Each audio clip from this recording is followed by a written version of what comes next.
Afternoon, everyone.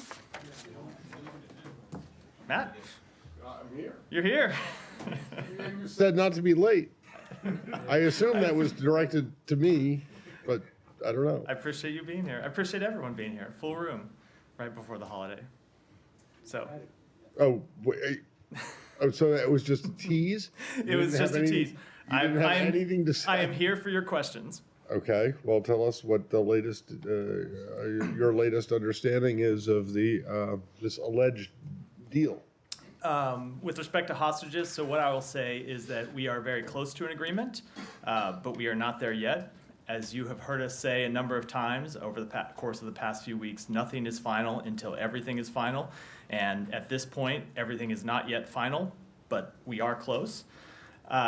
The Israeli cabinet is meeting to discuss this matter right now. We are in close conversation with them, as we are with the government of Qatar, who has been helping facilitate discussions for since the early days of the crisis. We are hopeful to have some good news for the hostages and their families. We're hopeful we can start bringing some of them home, but as I said at the outset, we are not quite there yet. All right, well, so when you made reference to the Israeli cabinet meeting right now, is that the last thing that needs to be done? I really don't want to get into the underlying details. Obviously, the Israeli government discussing and coming to some sort of resolution is one part of this. There are others. I don't want to get into the full details. I will say that, of course, the implementation and execution of an agreement, should one be reached, requires the cooperation of Hamas, a terrorist organization. So it's why we're always hesitant to say too much about what will happen before it has happened, but we are close to an agreement and hopeful one can be reached. Okay, thanks. Is your understanding that the first tranche of hostages to be released would include Americans? I just can't get into any type of details of what an agreement would look like, including who would be released if such an agreement was finalized. And have you received any updates on their conditions, whereabouts, if they're being held together, if they are all in fact being held by Hamas? Again, I can't get into too much into the underlying details. It has always been our assessment that Hamas may not have control of all of these hostages, but beyond that, I just don't want to speak to any specific details. Yeah, And Barbara. Oh, sorry. I follow up. Is it your understanding that if and when a deal is reached, that would then trigger more aid being able to get into Gaza, as the secretary had suggested would happen? Let me say a couple things about that. One, it has always been the position of the United States that we do not need a hostage deal. There shouldn't to get more aid in, that more fuel, more food, more water, more medicine should not be contingent on a hostage agreement being reached. We thought that the delivery of humanitarian assistance for the Palestinian people was important in its own right, and that's why the Secretary has been pushing for it. It's why the President has been pushing for it. It's what our Ambassador David Satterfield, our special envoy, I should say, Ambassador David Satterfield, has been working to implement on the ground. That said, it has been clear that for some time that an agreement on hostages would release or would unlock the potential for delivery of more humanitarian assistance. So we're hopeful that that would take place. But again, it has always been our position that the two don't need to be linked, that humanitarian assistance should be delivered as quickly as possible for the benefit of the Palestinian people. But the Israelis seem to have linked it, it seems. It does seem that, the way I would say it is, it does appear that any kind of hostage agreement, should we reach one, would unlock more humanitarian assistance flowing in. Barbara.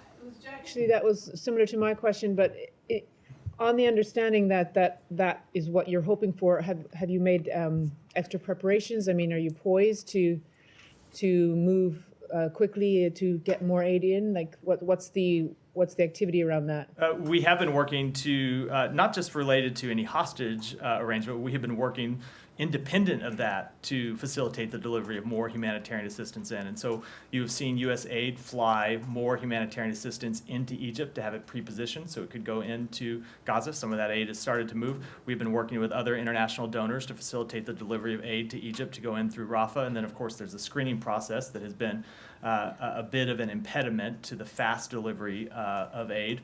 And we have been working with the government of Israel, with the government of Egypt on all of these matters to try to increase the flow of humanitarian assistance. You saw a breakthrough last week, an initial breakthrough, when we saw an agreement to deliver fuel in, which of course is important to ensure that water can be desalinated. It's important to ensure that there's electricity for hospitals. It's important to ensure that the implementers, the organizations that actually deliver the humanitarian assistance inside Gaza, once it goes through Rafah into Gaza, that they can deliver it to the people who need it. So we have been pushing all those things independent of any potential hostage arrangement, and will continue to do so. Just to follow up, so you mentioned the issue about the screening and trying to get more facilities or people in place to do more screening, which would then help more aid. If there is a long humanitarian pause in exchange for hostages, although you're not linking aid to hostages, but whatever, if there is a time period, does that mean you wouldn't necessarily get a lot more aid in if you're still dealing with these issues like screening and so on? Like how much how much do you think it could boost aid if there was I think 4 we're days or whatever? I think we're getting into the realm I'm not comfortable. I'll talk a little bit about what we have done and what we're trying to do, but when we start getting too far into what could happen as a potential result of a deal that has not yet been reached, I think I'm going to decline to comment in too much detail. And just one last question. The Israelis beginning their southern offensive, and you've talked about wanting to make sure there's better arrangements in place for protection of civilians.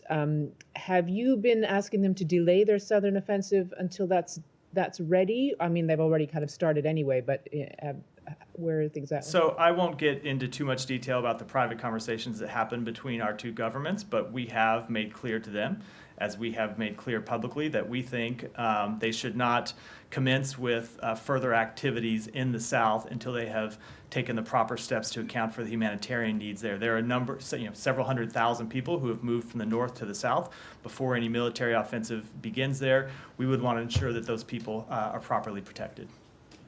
Saeed, go ahead. Thank you. I just want to follow up on a couple of things that Barbara raised, but before that, I want to state for the record that the poet, Mus'ab Abu Toha, whom I raised yesterday, he was actually released today by the Israelis, and I like to think that you guys had something to do with that, and he will be on his way to Egypt so he can come back to the United States with his family.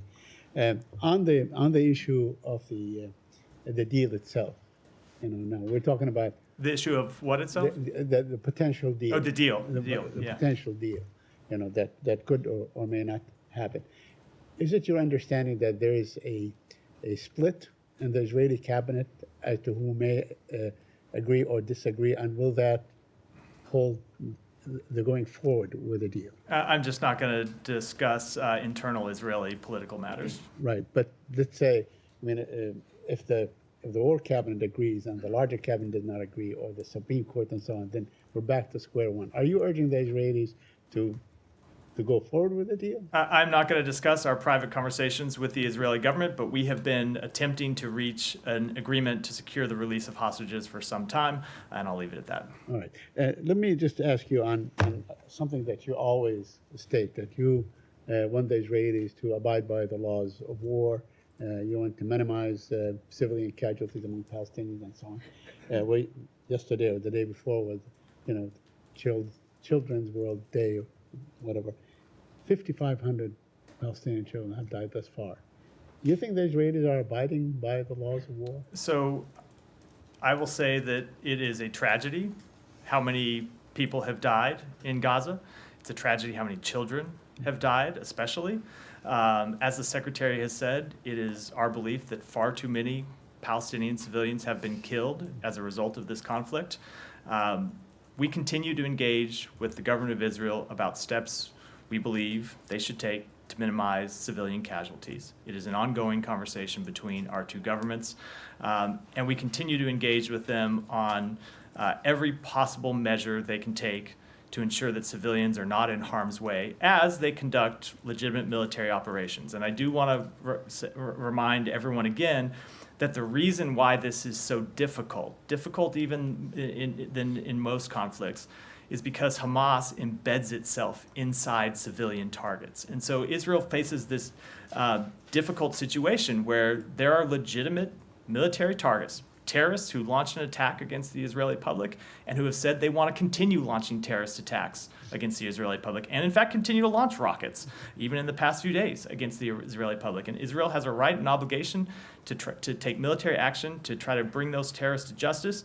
But their burden is in no way lessened to minimize civilian harm. And so that is what we continue to emphasize to them in all of our conversations with them, including concrete steps about how they can do that. And on that very point, now the Israelis seem to be obsessed with the Palestinian hospitals. I wonder if you've seen the interview done on CNN with the former Israeli Prime Minister Ehud Barak, who acknowledged that it was actually Israel that built these, basements or tunnels and so on. Have you seen that? I saw a report of the interview. I haven't seen the full interview, and I don't have any independent assessment about that. Right. I would say, regardless of what particular tunnel he might be speaking to, or if there are Hamas, the issue of Hamas embedding itself under a hospital would be a different matter. Right. Obviously, I mean, they really showed no proof. But what he was suggesting that these, whatever, caverns or whatever you want to call them underneath the hospital, they actually were there for utilitarian purposes. So what I will say about that is, number one, we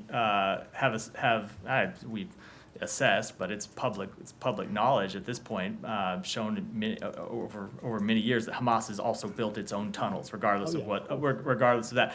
Number two, whatever infrastructure exists at a hospital, under a hospital, no matter who put it there, terrorists should not be using that infrastructure to embed themselves underneath a civilian target, underneath a civilian hospital, underneath a hospital that is supposed to exist for the care of civilians, and making that, using that facility as a human shield. So it is I think, a separate issue than who might have built whatever room it is the former prime minister was referring to.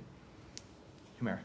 Matt, just to follow up on a couple of things from colleagues' questions. So this might be a little bit down the line, but is there at all an understanding in these hostage negotiations for what comes next after this deal? And I'm asking because there are 240 people who are taken hostage by Hamas. So while Israel, Hamas, Qatar, and you were somehow in these conversations about this number of people, was there any understanding for what happens with the rest of the people? So I do appreciate the question, but if I'm going to decline to comment on an arrangement that has not yet been finalized, not yet been reached, I certainly don't think I can comment on what might come next after this arrangement. Right. I would just say, to reiterate that, again, we're close to a deal. We don't have one yet. I can't talk about what might be in a potential deal, let alone what might come in its aftermath. But surely you're talking for everybody. It has been our goal from the beginning to secure the release of every single hostage. The United States is focused on American citizens, of course, but we're focused on all of the hostages. We want to see all the hostages released. We don't think any of them should be held. That has been the goal of our negotiations from the outset, but I can't get into what any steps might look like. And just to push you a little bit more on Barbara's question about possible Israeli offensive in the south, John Feiner also talked about this as well. But what is the very latest, in the sense that, are you getting a timeline from them on when they are planning to start this? And are you telling them specifically, here are the things, here are the objectives, here are the safe zones you have to create, or whatever you think appropriate to call them, before you start this? And without these, you should not be starting this. Is it that clear cut? So we are having fairly detailed conversations with them about steps that they could take to protect civilians, and steps that they could take to increase humanitarian access, increase humanitarian protections, especially in the south. I don't want to get into the details of those conversations. Obviously, the Israeli government makes its own decisions about its military campaigns. The conversations that we have been having with them are on steps that they can take as they look to the south to increase protections for civilians, especially considering that hundreds of thousands of civilians, after being told to move by the Israeli government, moved from the north to the south. We think it's important that those civilians now have a way to put themselves out of harm's way. And in terms of the protections for civilians, is it United States government's proposal, and does it include ICRC or UN for the creation of those safe zones? Like, whose proposal is it, and what does it look like? So we have been in conversation not just with the government of Israel, but with a range of humanitarian organizations, including the United Nations, about how exactly civilian protections could be implemented, how they can best be implemented. But I think it's best that while those conversations are ongoing, I keep the details of them confidential. Do you have like a target in mind? Like, we're looking to conclude those conversations and have some sort of a rough plan by the end of the week? I just soon? I just wouldn't want to put a timeline. Okay, on it. one more. Yeah. There seems to be a bit of a discrepancy between US and UN on the opening of Kerem Shalom. I've read the transcript from yesterday. You guys don't seem to be focusing on trying to get that one open. Do you think Rafah has the capacity to process more aid? But UN, Martin Griffiths seems to disagree a little bit, and they are imploring Israel to allow humanitarian aid via Kerem Shalom. Why the discrepancy? So there may be a little bit of apples and oranges here. I think in terms of addressing your question, we don't think that there is a problem with the ability for Rafah to handle more traffic in terms of the number of trucks that can just physically go through it carrying humanitarian. Rafah is big enough to handle that. It's big enough to allow the delivery of a massive amount of humanitarian assistance. There has been an issue with screening. I think Jen was alluding to it in her question earlier. And we have been in conversation with the government of Israel about additional ways to get additional screening for trucks that would then go in through Rafah. But no, I'm coming. The government of Israel has very real concerns about security at Kerem Shalom. And you can understand why. One side of that border is obviously Gaza, in areas of Gaza that are still controlled by Hamas, that are not controlled by the government of Israel. We continue to have conversations with Israel about the best way to increase the amount of screening so trucks can get screened and then get in through Rafah, but they do have very real concerns about opening Kerem Shalom, and that's why you've seen them not take that step as of yet. Final thing, because Griffiths is actually giving a percentage saying Kerem Shalom crossing was used to carry more than 60% of the truckloads going into Gaza before the conflict, but I understand and I'm aware of the sort of screening related backlog. U.S. is not pursuing this actively with the Israelis, is what I'm understanding from you. The point I'm making is that we think Rafah is sufficient for the delivery of humanitarian assistance. That is a separate question from screening. We want to try to get screening back online and open, but we think Rafah Gate at this point is the appropriate way to get assistance in. Go ahead. Thank you, Matt. Correspondent Farah Amar, she was colleague as well, and cameraman Rabi' Amari were killed by an Israeli attack in south of Lebanon. It was a direct attack because it was carried by a drone. And drone, you have a camera, you can see who's on the ground.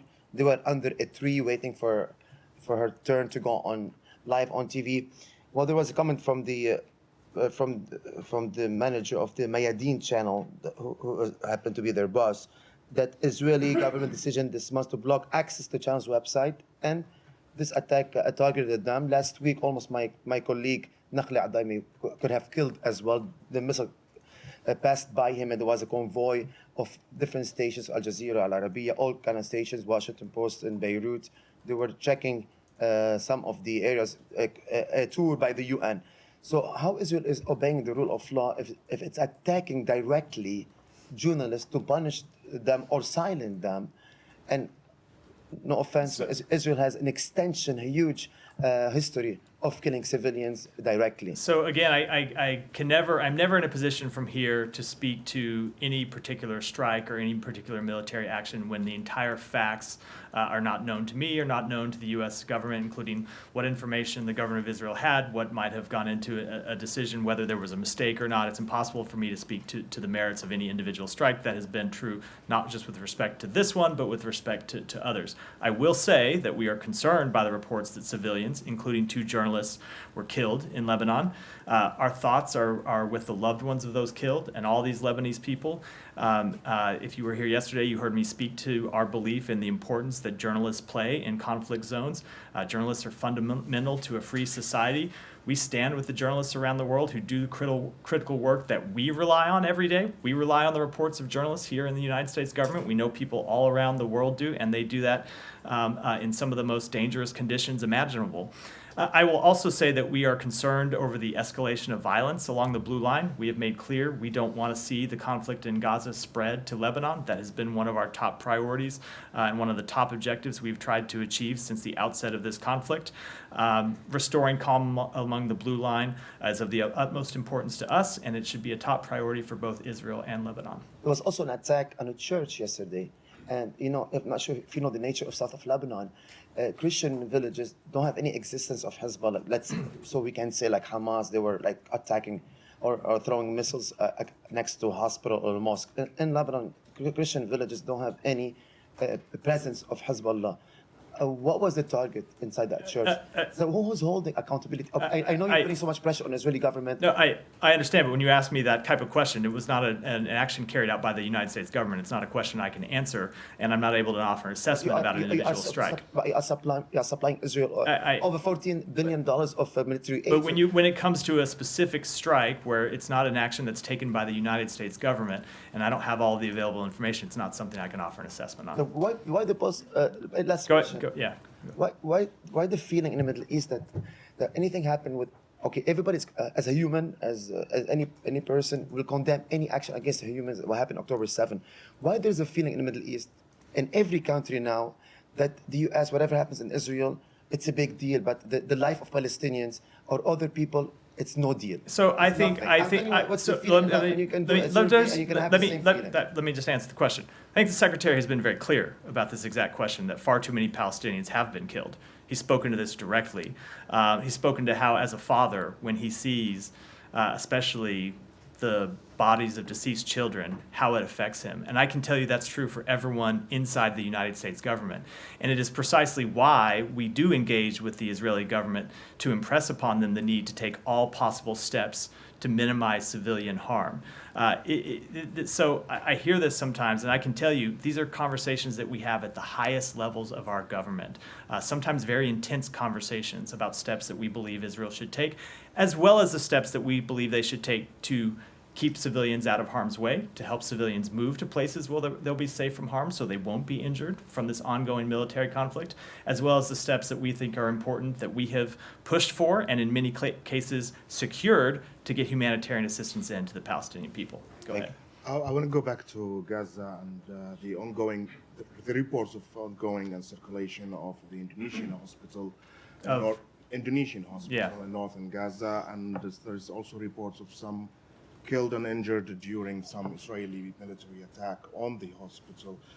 What is the reason of attacking this hospital in your perspective? Again, so I would say I'm not able to assess the merits, the individual facts or circumstances surrounding any individual strike. I think all of you that have covered wars in the past know about conflicting information that emerges and accounts that change over time.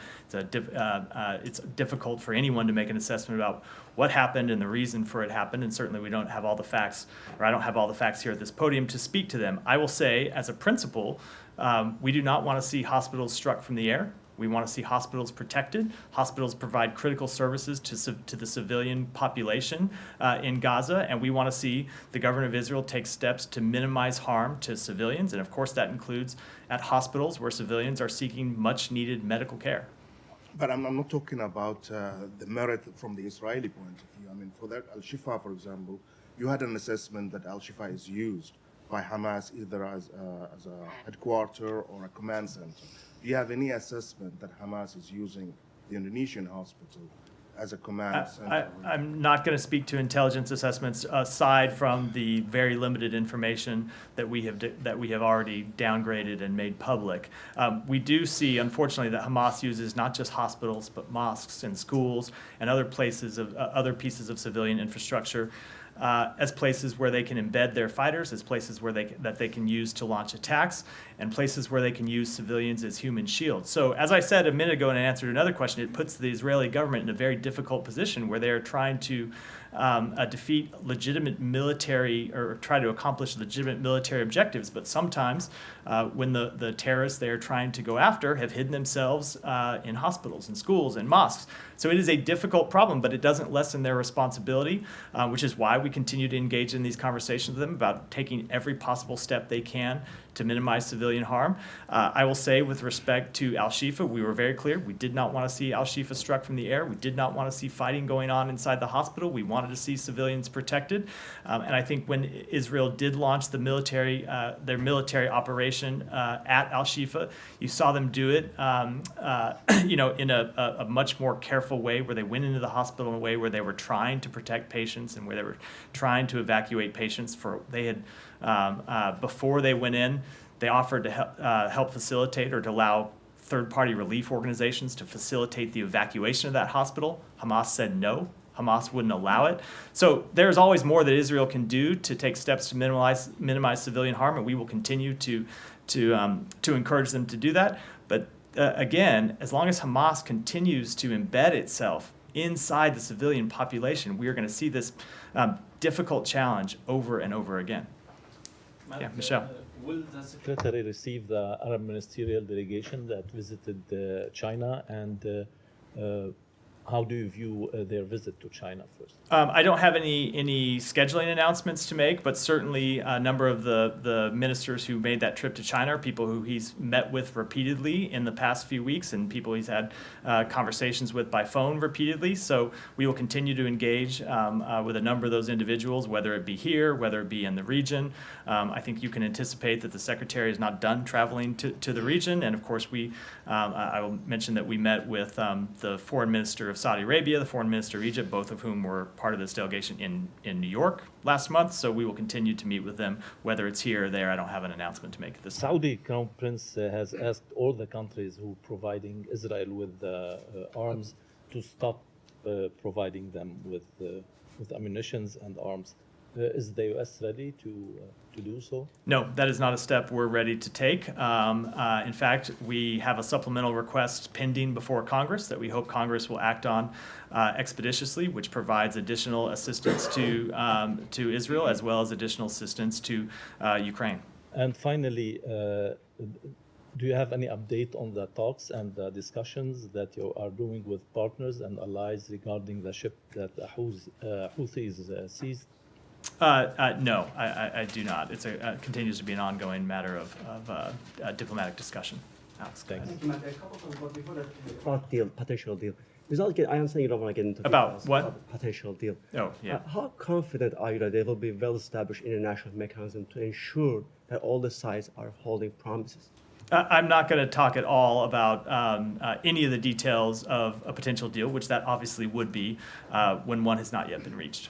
What is your level of concern that the potential deal might be jeopardized by other actors like Iran? Again, let's. I know, but like any questions about a potential deal, maybe let's wait until we actually have a deal, and then we can talk about it. But when it's still a potential deal, I think I'll decline to comment. The White House said that it's concerned that Wagner is potentially preparing to send military equipment to Hezbollah or Iran.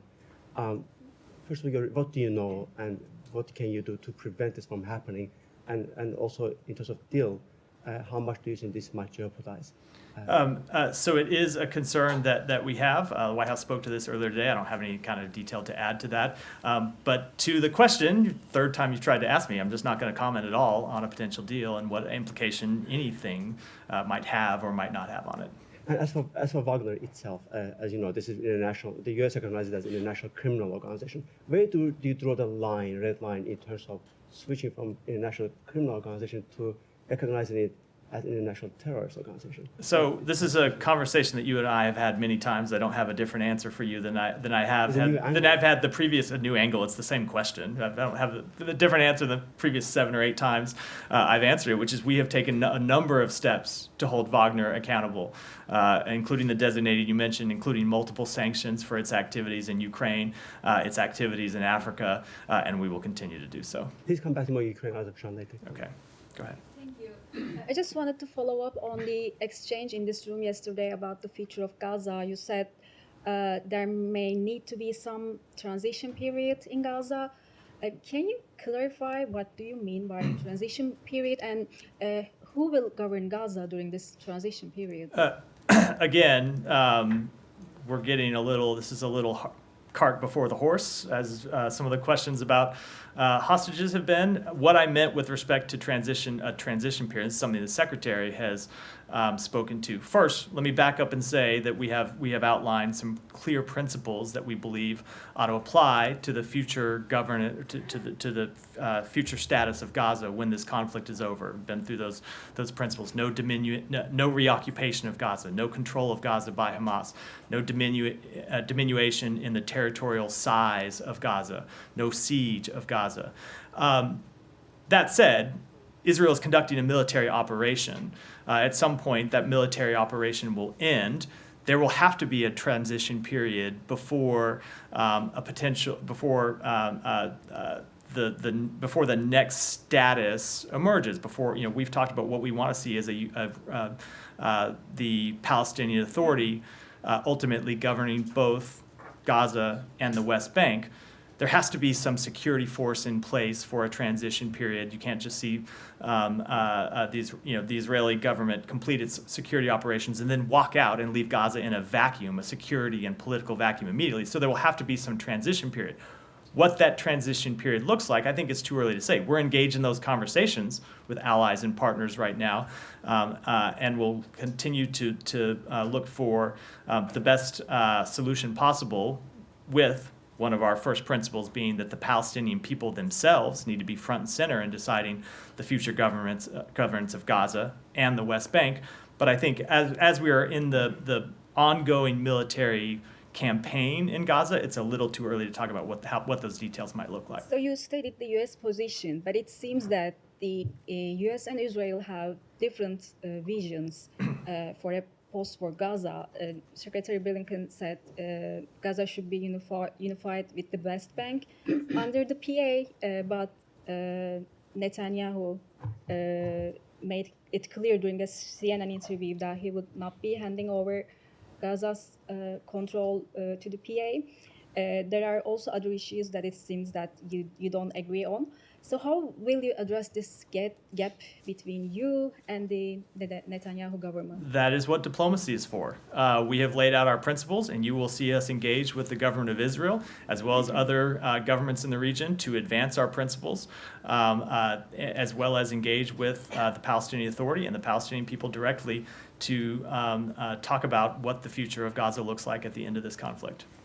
Yeah, thank you, Matt. Going back to the deal, you said that you're close to that deal. How close you are, and then do you expect? I don't even know how to answer that question. I think I said we're very close. There are reports saying that we're getting a little into the.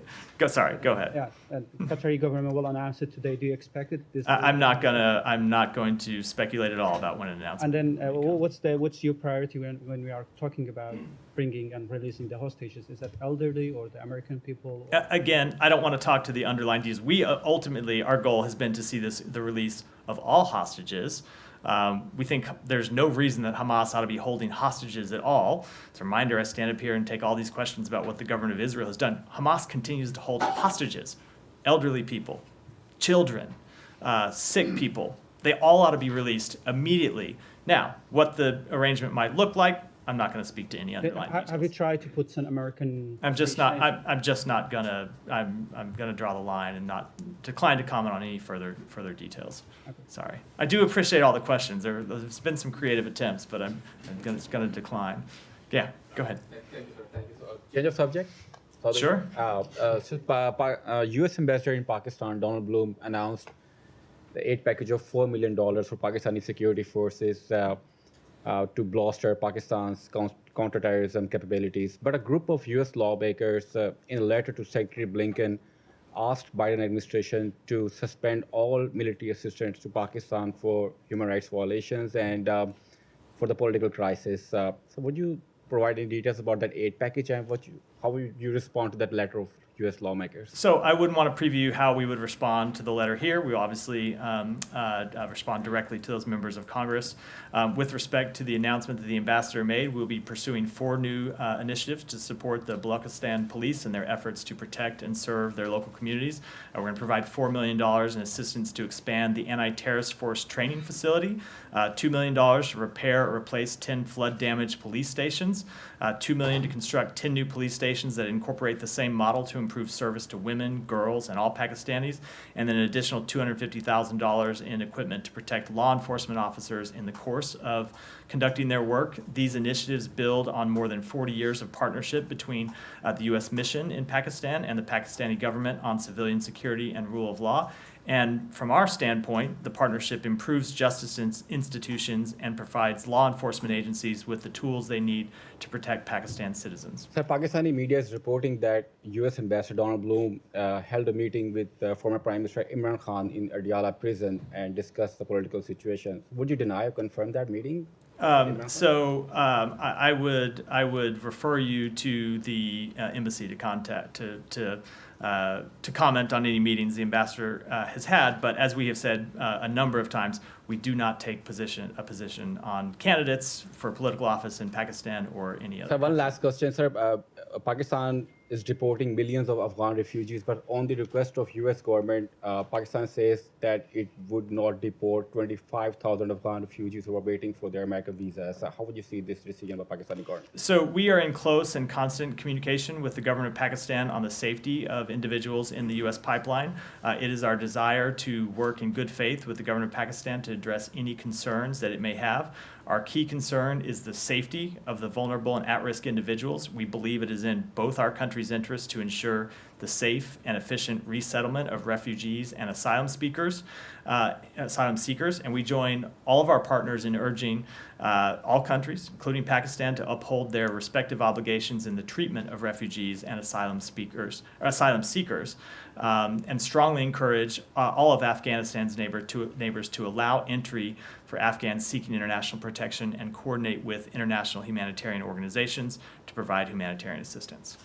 Can I have a follow-up? Sure. On that? Yeah, go ahead. Could you give us a sense of numbers on how many Americans, Afghans we're talking about that would be in this pipeline? I don't have a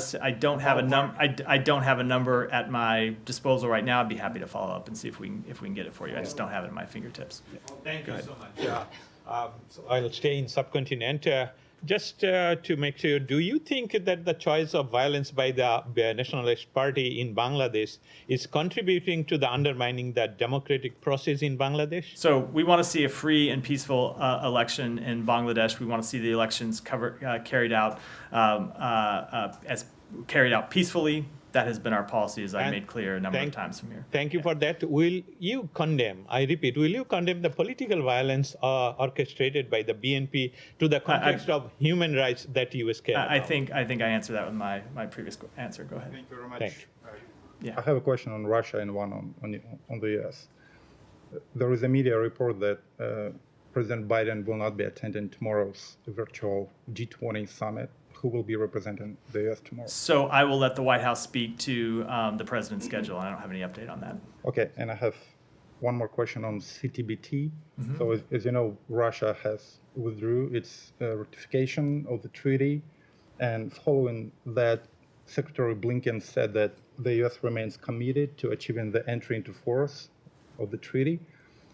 Can you please clarify, has the State Department done anything over the past 2 years to advance this goal and to work with the Senate to ratify it? Let me take that one back and get you an answer. Go ahead. Go ahead. Yeah. You. Matthew, sir. Yeah. Sorry. Go ahead. Good afternoon.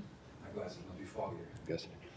With Nicaragua pulling out of the OAS, the Organization of American States, I saw your tweet. I saw the State Department's reaction to that, the letter. But how much more difficult is it now to hold the Ortega regime responsible for human rights abuses now that they're out of the OAS? We believe, so I will say that we will continue to call for the release of political prisoners in Nicaragua. We will continue to work with our allies and partners in the region. We do see them trying to avoid accountability measures, including by departing the OAS, and it's something we will continue to work with on our allies and partners with. And one more question, if I may, is a separate topic. I should have said separate topic earlier, sorry. There's no rule on how you preface a question, so. All right. I know we're all around the world here. Yeah. So. This is sort of specific here, so bear with me here. Foreign-born religious workers in the U.S. here on temporary work visas.